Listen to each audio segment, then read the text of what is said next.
Hello peoples and popples, and welcome back to my channel. I'm Fiction&Flora, you can call me Flora, and today I will be doing the booktube mid-year freak out tag. But before I jump into that, I just want to let you know that right now it's still free Palestine. It's going to be free Palestine until they are free.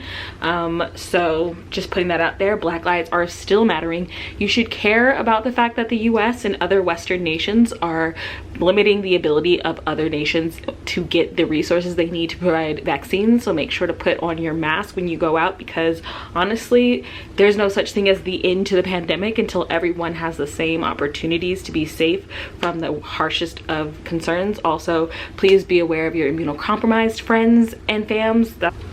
There's a lot going on in the world.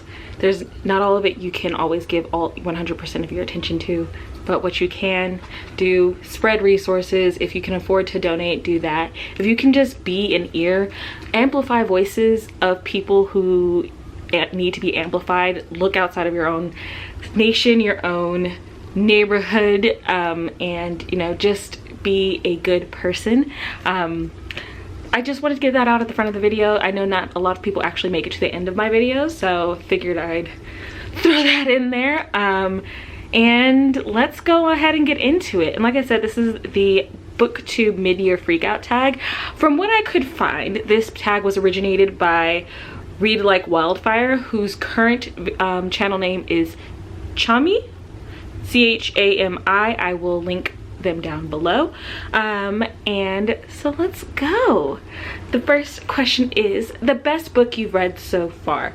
So far I've read 36 books. You don't know about most of them because I haven't posted in forever and a day. But of the 36 I've read so far, I have two that make the... Are you okay, Riley? I have two that make the top of my list. There's The Housekeeper and the Professor by Yoko Ogawa. Just a good book, solid, love that book. The second would be Terminal Alliance by Jim C. Hines. Actually, let me scoot over so I can, The Housekeeper, but I will put them here because I'm just too lazy to get any of my books off of my shelves right now. I just reshelved everything and I'm not going through that work. So like I said, it is The Housekeeper and the Professor by Yoko Ogawa and Terminal Alliance by Jim C. Hines. The Housekeeper and Professor follows a housekeeper who is a single mother who is hired to take care of an elderly mathematician professor who unfortunately was in an accident when he was younger, and so every 80 minutes his memory resets, and so it follows her and her son as they develop this relationship with him and meet him anew every day and yet still create this powerful bond. And then Terminal Alliance follows a group of humans after the apocalypse of Earth. They are in space and there's a conspiracy and there is a short battle and there's alien overlords and you get to go to different space stations and meet all these non-humanoid aliens. It's cool. Read them both if you can handle it. This is so choppy. The next question is best sequel you've read so far. I'd like to say I don't tend to read series. I tend to read standalones. So I didn't have a ton of options for this, but the one I decided to do was Days Volume 2 by Tsuyoshi Yasuda. Days is one of my favorite anime, and so I decided to read the manga, and I read Volume 2 at the beginning of this year, and I still like it. I knew I was going to, though it is interesting how they changed certain things in the anime. How they changed certain things between the anime and the manga. But not super big things, just small things here or there that just kind of bring more depth to the characters, but that has to do with runtime and medium, of course. So, next on my list, next question is new release you haven't read yet but want to. So as you can probably tell by my two editions sitting on this shelf, The Martian by Andy Weir is one of my faves. Okay, it is one of those books that really got me back into my passion of reading after that years-long reading slump that I went through after high school. And so I have to read Project Hail Mary. I actually started it when I was on a plane like 2 weeks ago, but I haven't gotten back into it, though that's not because it isn't good, it's because I was reading like 3 other books and I had to put it down and come back. But so Project Hail Mary is on my list. I'm planning to read it this month. It's a bit of a chunker, right? I was not prepared. And then the other one is Klara and the Sun by Kazuo Ishiguro.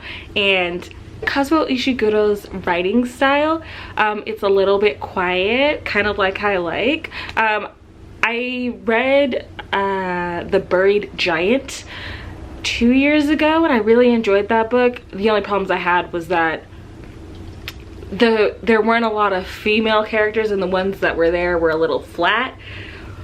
But I'm hoping that this, you know, is a little bit better. Either way, though, I'm excited to read it. Also, that cover, gorgeous. The next on the list is Biggest Disappointment, and this is not the worst book, it's just a book that you had like high expectations for and then maybe it didn't meet those expectations. And for me, that was The Last Final Girl by Stephen Graham Jones. I had read The Only Good Indians by Stephen Graham Jones and I loved it. I thought it was amazing. I thought it was brilliant. I was so excited to read another book from him. Unfortunately, The Last Final Girls was not for me. I loved the concept, but the execution just didn't work out for me. I couldn't get into it and I tried. So it was just a little bit disappointing. It's not a bad book, it's just not a book that worked for me personally.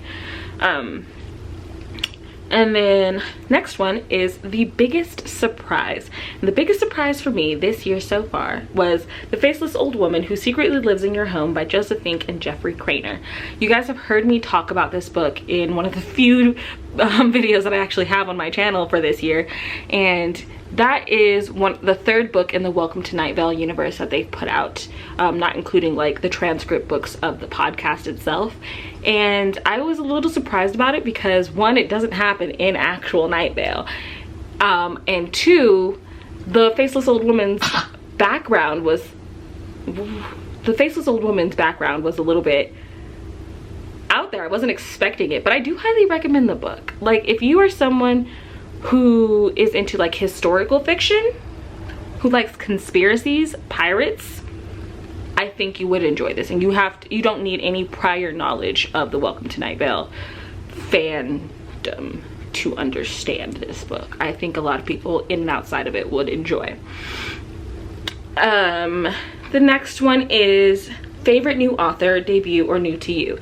So I don't really follow authors at all, but I've got two. One is Junji Ito.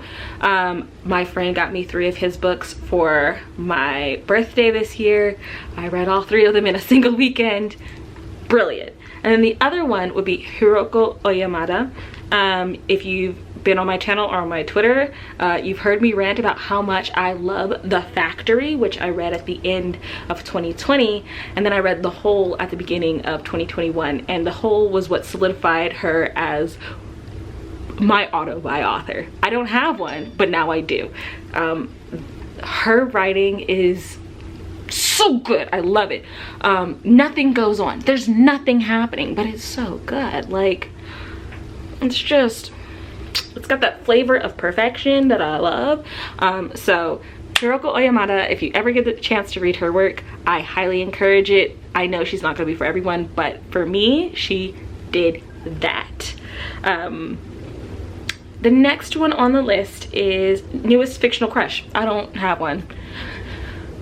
I don't. Like, I thought about this long and hard and I don't have one, but I didn't have a fictional crush previously, so I guess the closest one would be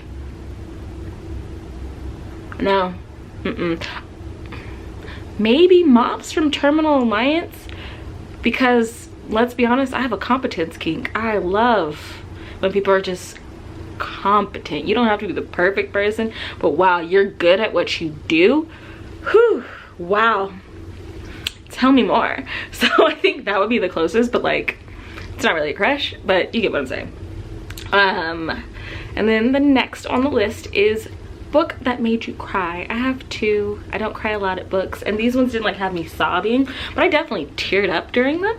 And the first is The Bear by Andrew Krivak, which is a post-apocalyptic book wherein you follow a young woman and her father, and then something happens and it tears you apart.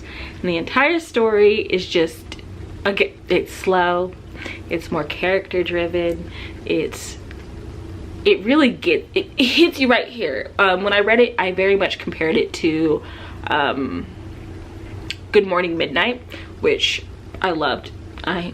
If you have any recommendations that are similar to The Bear or to Good Morning Midnight, let me know. I love sci-fi about isolation, okay? It's good stuff. It's amazing. And then the second one would be Strange Weather in Tokyo by Hiromi Kawakami. That is a love story between a woman and her older ex-high school professor who they meet like later on in life, and they slowly just develop this cute bond as time goes on, and it was just really sweet. And nothing really happened, but I was choking back tears by the end of it. The same with The Housekeeper and The Professor. Honestly, these quiet books get me every time. Every time. Am I sobbing? No, but like I'm definitely dabbing my eyes by the end of it. Oh, I skipped one. Oops. My newest favorite character is Mops from Terminal Alliance. She's so competent at her job and I love it. She's not the helpless but smart character, because you know a lot of sci-fis have that character who's like really smart but like completely helpless, and so they're also very determined to do stuff and honestly just making a fucking shit show of everything because everyone has to keep saving them. Those characters annoy me. I'm like, play to your strengths. And then she's also not the obscenely like overly, you know, she's not perfect, so she's competent at her job, but she knows how to ask for help from others, which I just love. I love someone who knows their strengths, knows their limits, and knows how to take advantage of the people around them to get the job done without talking down to them. Because like, she's strong, but she's not an asshole, which a lot of protagonists are. In sci-fi anyway. So like in a lot of sci-fi you'll find someone who's like got a good personality, both male and female.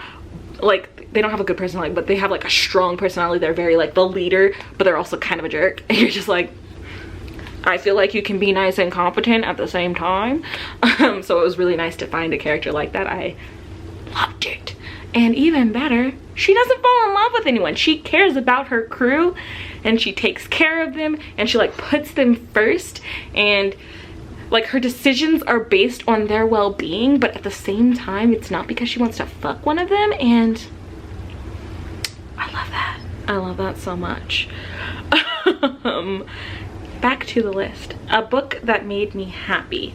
That would be Trouble in the Stars by Sarah Prinius.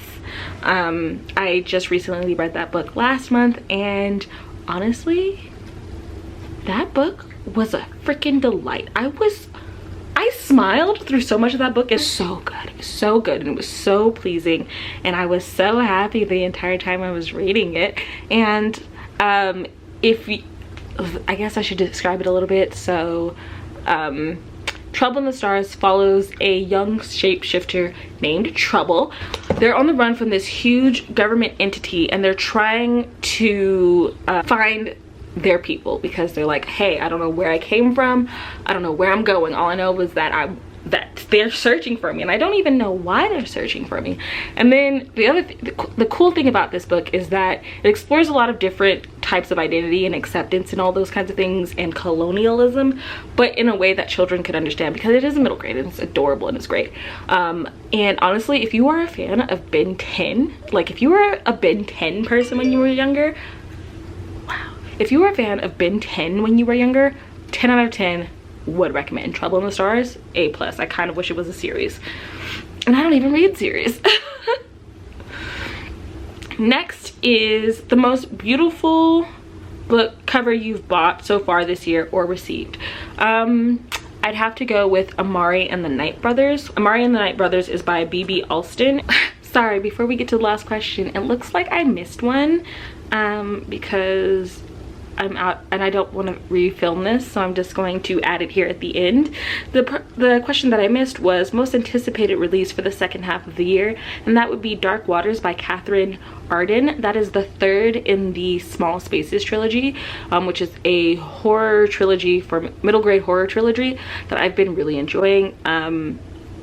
It follows these three children who keep finding themselves in supernatural mishaps and are being hunted by this dark entity.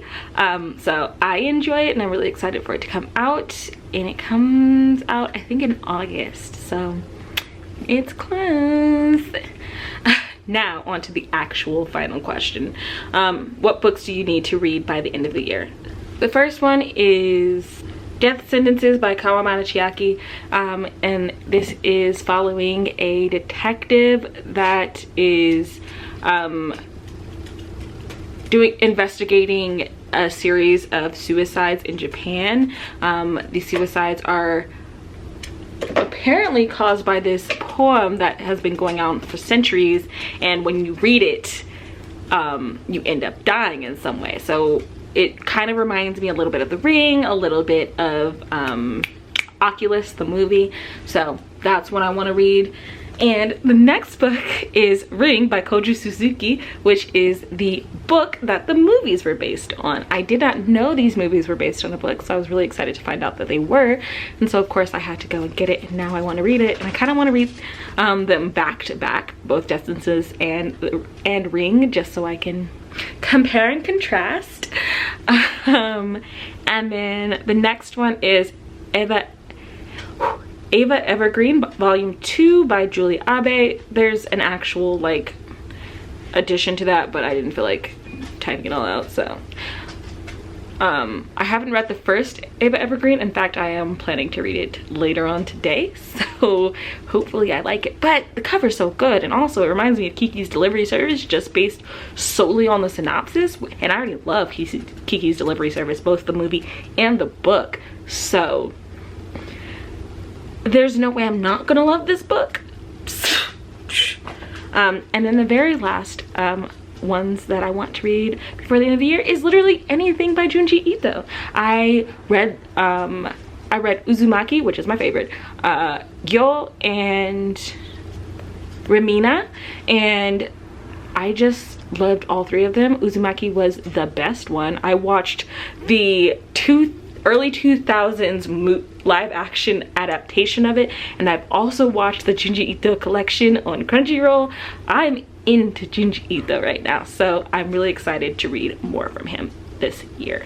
Anyway, thank you guys if you've made it to the end. I was trying to make this a little bit shorter, but I'm scatterbrained and kept forgetting things. How do you like the quality of this video? I got a camera. I don't know how audio is, but hey, visually at least you can see me now, huh? I'm going to be trying to post a little bit more often now that I have a separate camera for my computer, and also I have a new computer that actually works and isn't falling apart. So in theory you'll see more of my face. Either way, thank you so much for coming by. I hope you have a wonderful month of July, and I will see you in the next one.